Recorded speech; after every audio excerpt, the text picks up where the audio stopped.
Perasaan Daniel campur aduk ketika tahu dirinya termasuk salah satu karyawan yang dikeluarkan dari perusahaan akibat pandemi yang sedang melanda. Kaget, kesal, sedih sekaligus bingung di saat yang bersamaan. Apa yang harus diperbuatnya? Tahun depan, ia dan sang kekasih akan melangsungkan pernikahan. Sedangkan tabungan yang ia miliki saat ini belum mencukupi target. Lelaki yang memiliki raut wajah bak blasteran itu terus berpikir, apakah ia akan jujur atau menutupi masalah ini dari sang kekasih. Kalau membayangkan wajah orang tua Mentari, kekasih yang sudah dipacarinya sejak 2 tahun lalu, Daniel sungguh ketakutan. Ia tahu betul bagaimana sifat bapak dan ibu Mentari. Kalau mereka sampai tahu Daniel dipecat, maka tamatlah sudah rencana pernikahan itu. Mentari sendiri adalah perempuan polos, penurut. Ia tak akan bisa membohongi kedua orang tuanya. Usai menimbang semua untung rugi, Daniel memutuskan untuk merahasiakan hal itu. Hubungannya dengan Mentari berjalan seperti biasa. Mereka akan keluar kencan tiap akhir pekan. Jalan-jalan, makan di restoran, bahkan berbelanja. Bukan hanya untuk Mentari, tapi juga untuk kedua orang tuanya. Memang, dengan pekerjaan dan jabatan yang sebelumnya dimiliki Daniel, hal itu bukanlah masalah. Ia malahan masih bisa menabung untuk rencana pernikahannya, walau selalu rutin mengeluarkan budget senang-senang bersama Tari. Beberapa bulan berlalu, Daniel kian khawatir. Ia masih saja menganggur, sementara tabungannya kian terkuras, menipis. Di sisi lain, pengeluaran terus berjalan. Ia lantas putar otak. Sesekali membuat berbagai alasan pada Mentari supaya tak perlu keluar dan menghabiskan uang. Taktiknya berhasil, dan Mentari selalu percaya. Meski begitu, bukan berarti masalah usai bagi lelaki bujang itu. 9 bulan akhirnya berjalan. Tapi Daniel juga tak kunjung dapat pekerjaan baru. Kali ini, keuangan lelaki berbadan atletis itu benar-benar di ujung tanduk. Untuk membayar kos bulan ini, ia pun tak mampu. Untunglah sang ibu kos masih memberikan waktu bagi Daniel untuk melunasi tunggakan kos di bulan depan. Berbagai cara dilakukan guna mendapat pinjaman, tapi tak membuahkan hasil. Bulan ini Daniel terpaksa menghadap lagi dan memohon maklum dari pemilik kos, Ibu Sinta. Sampai tunggakan bulan ketiga, Daniel belum juga mampu membayar. Dirinya justru makin terlilit hutang pinjaman online. Ibu Sinta pun tidak lagi bisa memaklumi. Perempuan paruh-baya yang sering ditinggal suaminya dinas keluar kota itu lalu meradang, hampir mengusir Daniel dari tempat kos. Kembali Daniel memohon dengan sangat. Ia tidak mungkin pulang ke rumah ibunya yang pas-pasan tinggal di desa. Sang ibu akan stres mendengar anak semata wayangnya menganggur dan kesulitan uang.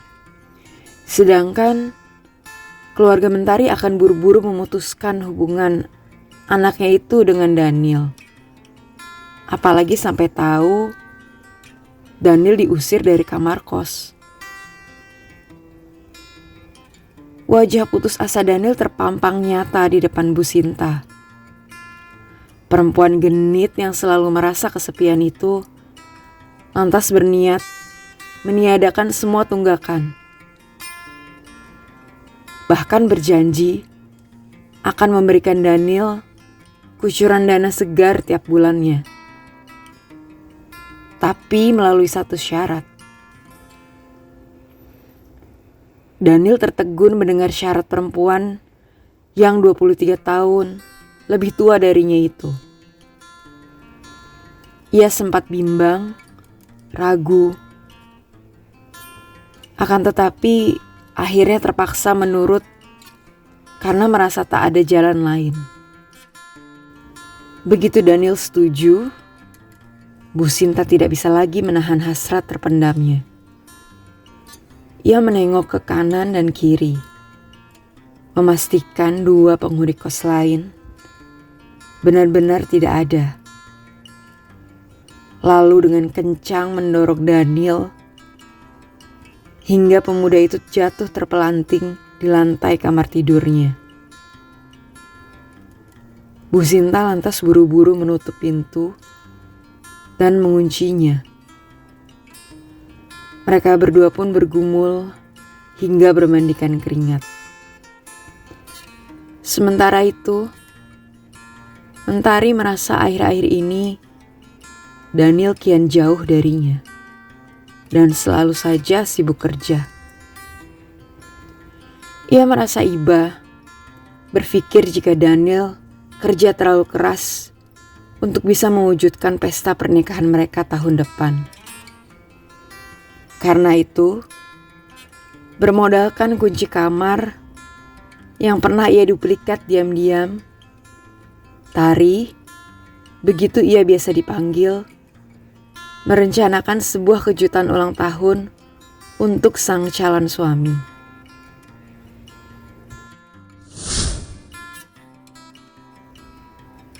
Di Jumat malam yang tenang, dengan wajah merengut dan kecewa, Daniel kembali pulang ke kosan. Lagi-lagi, interview kerjanya gagal. Bu Sinta yang sejak tadi menunggu di dalam rumah, bergegas turun dan berjalan mendatangi bangunan kos di belakang rumahnya setelah menerima pesan singkat dari Daniel. Hari ini ia bebas karena sang suami kembali ditugaskan di luar kota. Ia lantas menunggu Daniel di depan kamar kos. Kebetulan pula, dua penghuni lain belum pulang kerja.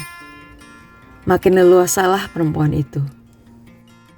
Daniel semakin kusut saat melihat Bu Sinta sudah menunggu di depan pintu kamar dengan wajah penuh gairah.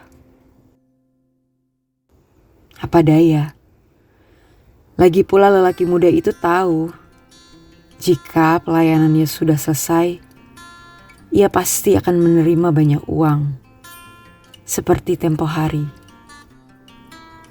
Tanpa basa-basi, Bu Sinta lalu menarik tangan Daniel untuk segera membuka pintu kamar. Sembari perlahan membuka ikat pinggang si berondong. Keduanya lantas bercumbu dengan penuh gelora sambil terengah masuk ke dalam kamar Daniel yang gelap gulita. Dan walah, lampu kamar yang tadinya gelap itu mendadak terang benderang. Bu Sinta dan Daniel kaget mendapati Tari sedang memandangi mereka sambil memegangi cake kecil di tangan kanannya dan tangan kiri yang masih menempel di saklar lampu. Tari pun tak kalah terkejut menyaksikan sang kekasih dan si ibu kos yang sedang berpelukan dengan bibir masih saling menempel. Serta bonus penampakan celana Daniel yang sudah berada tepat di bawah lututnya.